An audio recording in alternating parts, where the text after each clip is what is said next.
ओम शांति। 28 मार्च 2024 बाबा की महावाक्य।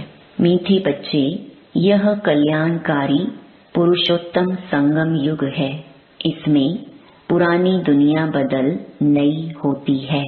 इस युग को तुम भूलो मत। प्रश्न: बाप छोटे बड़े सभी बच्चों को आप समान बनाने के लिए एक प्यार की शिक्षा देते हैं, वह कौन सी? उत्तर: मीठे बच्चे, अब भूले मत करो।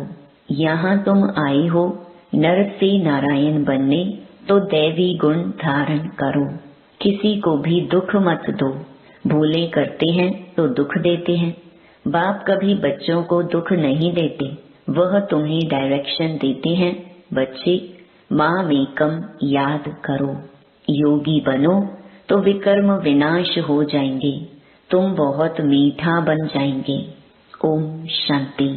जो बच्चे अपने को आत्मा समझ परमपिता परमात्मा के साथ योग लगाते हैं, उनको सच्चा योगी कहा जाता है। क्योंकि बाप ट्रुथ सच्चा है ना, तो तुम्हारा बुद्धि योग सत्य के साथ है। वह जो कुछ सुनाते हैं सत्य ही है। योगी और भोगी दो प्रकार के लोग हैं। भोगी भी अनेक प्रकार के होते हैं, योगी भी अनेक प्रकार के होते हैं। तुम्हारा योग तो एक ही प्रकार का है। उन्हों का संन्यास अलग है, तुम्हारा संन्यास ही अलग है।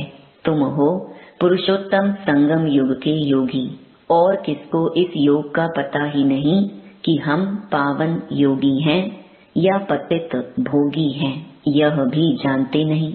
बाबा तो सबको बच्चा बच्चा कहते हैं, क्योंकि बाप जानते हैं कि हम बेहद आत्माओं का पिता हूँ। और तुम यह समझते हो कि हम आत्मा सब आपस में भाई भाई हैं। वह हमारा बाप है। तुम बाप के साथ योग लगाने से पवित्र बनते हो। वह है भोगी, तुम हो योगी। बाप अपना परिचय तुमको देते हैं। यह भी तुम जानते हो कि यह पुरुषोत्तम संगम युग है।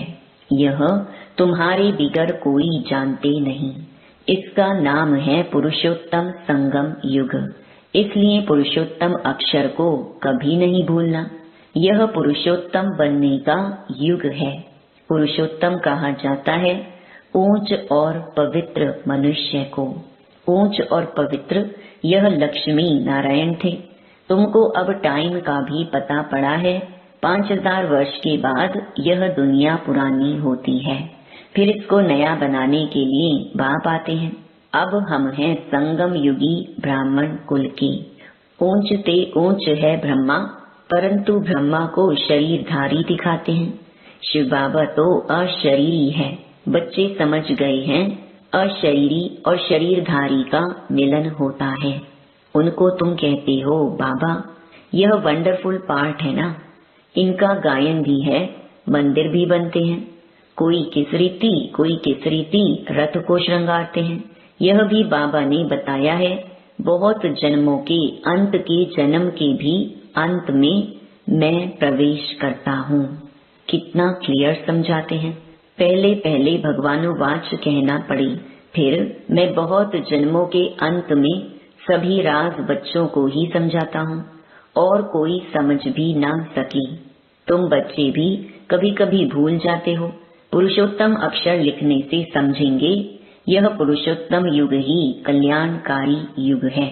अगर युग याद है तो समझेंगे अब हम नई दुनिया के लिए बदल रहे हैं। नई दुनिया में होते ही हैं देवताएं। युगों का भी अब तुमको पता पड़ा है। बाप समझाते हैं मीठे बच्चे, संगम युग को कभी भूलो मत। यह भूलने से सारा ज्ञान भूल जाता है। तुम बच्चे जानते हो अब हम बदल रहे हैं। अब पुरानी दुनिया भी बदल नई होनी है। बाप आकर दुनिया को भी बदलते हैं तो बच्चों को भी बदलते हैं। बच्चे बच्चे तो सभी को कहते हैं। सारी दुनिया की जो भी आत्माएं हैं सब बच्चे हैं। सबका पार्ट इस ड्रामा में है। चक्र को भी सिद्ध करना है। हर एक अपना अपना धर्म स्थापन करते हैं।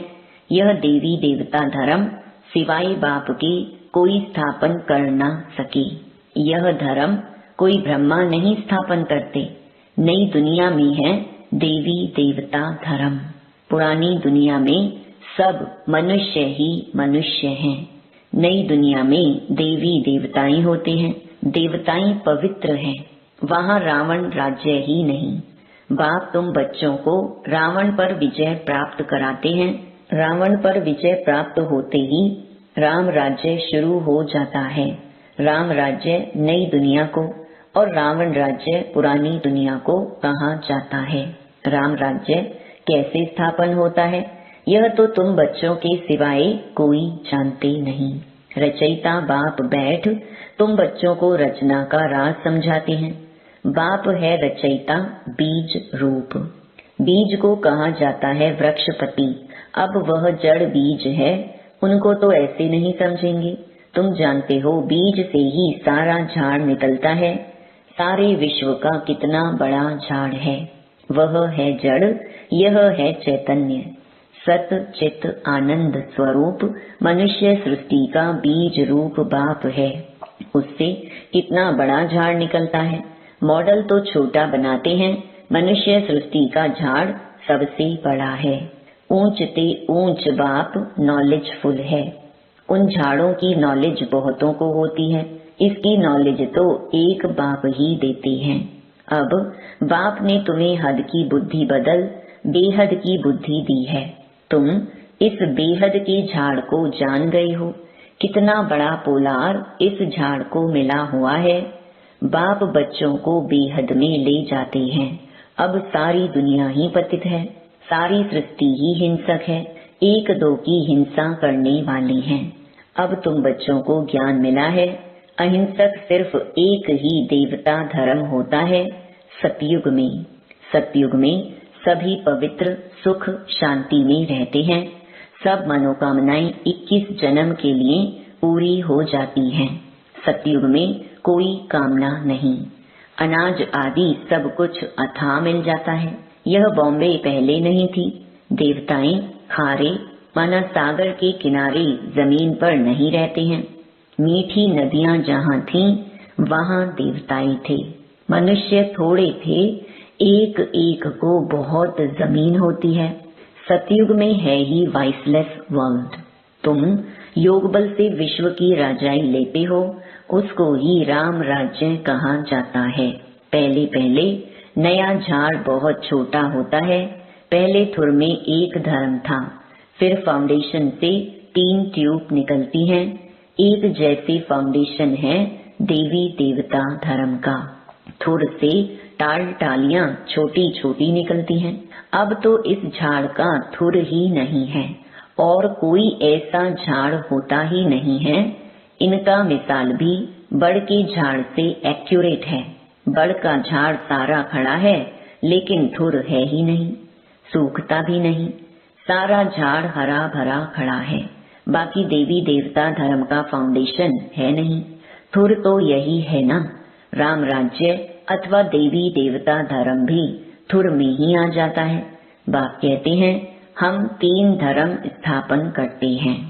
यह सब बातें तुम संगम युगी ब्राह्मण ही समझते हो। तुम ब्राह्मणों का है छोटा सा कुल। छोटे छोटे मठ पंथ निकलते हैं ना। अरविंद आश्रम है, कितना जल्दी जल्दी वृद्धि को पाते हैं, क्योंकि उनमें विकार के लिए कोई मना नहीं। यहाँ बाप कहते हैं काम महाशत्रु है, उन पर विजय पानी है, ऐसे कोई और कह न सके, नहीं तो उन्हों के पास भी हंगामा हो जाए। यहाँ तो है ही पतित मनुष्य, तो पावन बनने की बात नहीं सुनते। कहते हैं विकार बिगर बच्चे कैसे पैदा होंगे। उन विचारों का भी दोष नहीं है। गीता पाठी कहते भी हैं भगवान वाच काम महाशत्रु है, उनको जीतने से जगत जीत बनते हैं, परंतु समझते नहीं हैं। वह जब यह अक्षर सुनाते हैं तो उन्हों को समझाना चाहिए। इस पर बाबा कहते हैं जैसे हनुमान दरवाजे पर जूतियों में बैठता था, बाबा भी कहते हैं जाकर किनारे बैठ सुनकर आओ। फिर जब यह अक्षर कहें तो पूछो इसका रहस्य क्या है। जगत जीत तो यह देवताएं थे, देवता बनने लिए तो इन विकारों को छोड़ना पड़े। यह भी तुम कह सकते हो। तुम ही जानते हो कि अब राम राज्य की स्थापना हो रही है। महावीर भी तुम हो, इसमें डरने की कोई बात नहीं है। बहुत प्यार से पूछना चाहिए, स्वामी जी आपने बताया कि इन विकारों पर विजय पाने से विश्व के मालिक बनेंगे, लेकिन आपने यह तो बताया नहीं कि पवित्र कैसे बने। अब तुम बच्चे पवित्रता में रहने वाले महावीर हो। महावीर ही विजय माला में पिरोए जाते हैं। मनुष्य के कान तो रॉन्ग बातें सुनने पर हिरे हुए हैं। तुमको अब रॉन्ग बातें सुनना पसंद नहीं आती। राइट बातें तुम्हारे कानों को अच्छी लगेंगी। Hear no evil. मनुष्यों को सुजाग तो जरूर करना है। भगवान कहते हैं पवित्र बनो। सतयुग में सब पवित्र देवताएं थे, अब सब अपवित्र हैं। ऐसे ऐसे समझाना चाहिए। बोलो हमारे पास यह सत्संग होता है, उसमें यह समझाया जाता है कि काम महाशत्रु है। अब पवित्र बनना चाहते हो तो एक युक्ति से बनो। अपने को आत्मा समझ भाई भाई की दृष्टि पक्की करो। तुम बच्चे जानते हो, पहले पहले यह भारत बहुत भरपूर खंड था। अब खाली होने कारण हिंदुस्तान नाम रख दिया है। पहले भारत धन दौलत पवित्रता सुख शांति सबसे भरपूर था, अब है दुखों से भरपूर। तब पुकारते हैं हे दुख हरता सुख करता।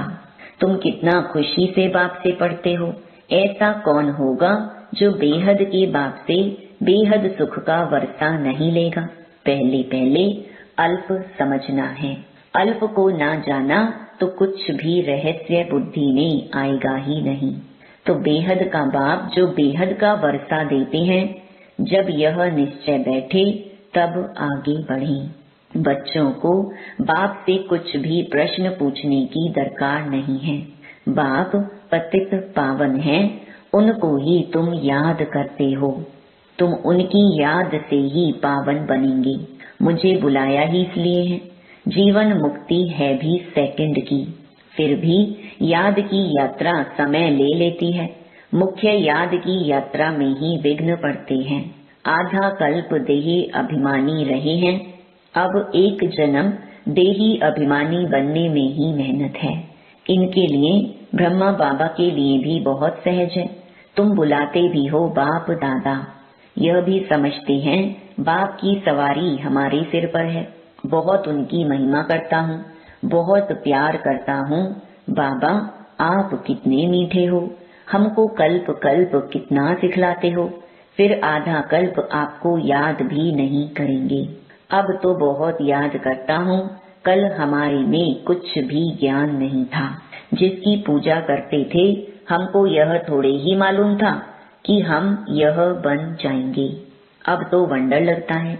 योगी बनने से फिर यह देवी देवता बन जाएंगे। मेरे भी सब बच्चे हैं। यह बाबा बहुत प्यार से बच्चों को संभालते हैं, इनकी पालना करते हैं। यह भी हमारे समान नर से नारायण बन जाएंगे। यहाँ तुम आए ही हो इसलिए। कितना समझाता हूँ बच्चे, बाप को याद करो, दैवी गुण धारण करो, खान पान की संभाल करो। नहीं करते हैं तो समझता हूँ शायद अभी समय पड़ा है। कुछ न कुछ भूलें तो होती रहती हैं। छोटे बड़े बच्चों को प्यार से समझाता हूँ, बच्चे भूले मत करो, किसको दुख ना दो। भूल करते तो गोया दुख देते हो। बाप कभी भी दुख नहीं देते हैं, वह तो डायरेक्शन ही देते हैं। माँ मेकम याद करो तो विकर्म विनाश हो जाएंगे, बहुत मीठा बन जाएंगे।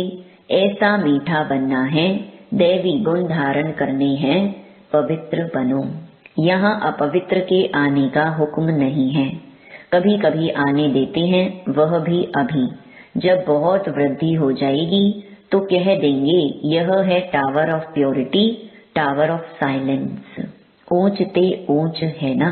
अपने को आत्मा समझ बाप की याद में रहना, यह है हाईएस्ट पावर। वहाँ बहुत साइलेंस रहती है। आधा कल्प कोई झगड़ा आदि नहीं होता है। यहाँ कितना झगड़ा आदि होता है, शांति हो ना सके। शांति का धाम है मूल वतन। फिर शरीर धारण कर विश्व में पार्ट बजाने आते हैं तो वहाँ भी शांति रहती है। आत्मा का स्वधर्म ही शांति है। अशांति कराता है रावण। तुम शांति की शिक्षा पाते रहते हो। कोई गुस्से में होता है तो सबको अशांत कर देता है। इस योग बल से तुम्हारे से सारा किचड़ा निकल जाता है। पढ़ाई से किचड़ा नहीं निकलता है। याद से सब किचड़ा भस्म हो जाता है, कट निकल जाती है। बाप कहते हैं, कल तुमको शिक्षा दी थी, क्या तुम भूल गए हो? 5000 वर्ष की बात है, वह लाखों वर्ष कह देते हैं। अब तुमको झूठ और सच के फर्क का पता पड़ा है। तुमको बाप ही आकर बताते हैं झूठ क्या है, सच क्या है, ज्ञान क्या है, भक्ति क्या है। भ्रष्टाचार और श्रेष्ठाचार किसको कहा जाता है? भ्रष्टाचारी विकार से पैदा होते हैं, वहाँ विकार होता नहीं। तुम खुद कहते हो देवताएं संपूर्ण निर्विकारी हैं। रावण राज्य ही नहीं है। यह तो सहज समझने की बात है। फिर क्या करना चाहिए? एक तो बाप को याद करना चाहिए, दूसरा पवित्र जरूर बनना चाहिए। अच्छा, मीठे मीठे सिकिलधे बच्चों प्रति माता पिता बाप दादा का याद प्यार और गुड मॉर्निंग। रूहानी बाप की रूहानी बच्चों को नमस्ते। धारणा के लिए मुख्य सार। पहला, पवित्र बनने में महावीर बनना है। याद की यात्रा से अंदर का किचड़ा निकालना है। अपने शांत स्वधर्म में स्थित रहना है। अशांति नहीं फैलानी है। दूसरा, बाप जो राइट बात सुनाते हैं वही सुननी है। Here no evil. रॉन्ग बातें मत सुनो। सभी को सुजाग करो। पुरुषोत्तम युग में पुरुषोत्तम बनो और बनाओ। वरदान, आत्मिक शक्ति के आधार पर तन की शक्ति का अनुभव करने वाले सदा स्वस्थ भव। इस अलौकिक जीवन में आत्मा और प्रकृति दोनों की तंदुरुस्ती आवश्यक है। जब आत्मा स्वस्थ है तो तन का हिसाब किताब व तन का रोग सूली से कांटा बनने के कारण स्व स्थिति के कारण स्वस्थ अनुभव करते हैं। उनके मुख पर चेहरे पर बीमारी के कष्ट के चिन्ह नहीं रहते। कर्म भोग के वर्णन के बदले कर्म योग की स्थिति का वर्णन करते हैं। वे परिवर्तन की शक्ति से कष्ट को संतुष्टता में परिवर्तन कर संतुष्ट रहते और संतुष्टता की लहर फैलाते हैं। स्लोगन, दिल से तन से आपसी प्यार से सेवा करो तो सफलता निश्चित मिलेगी। ओम शांति।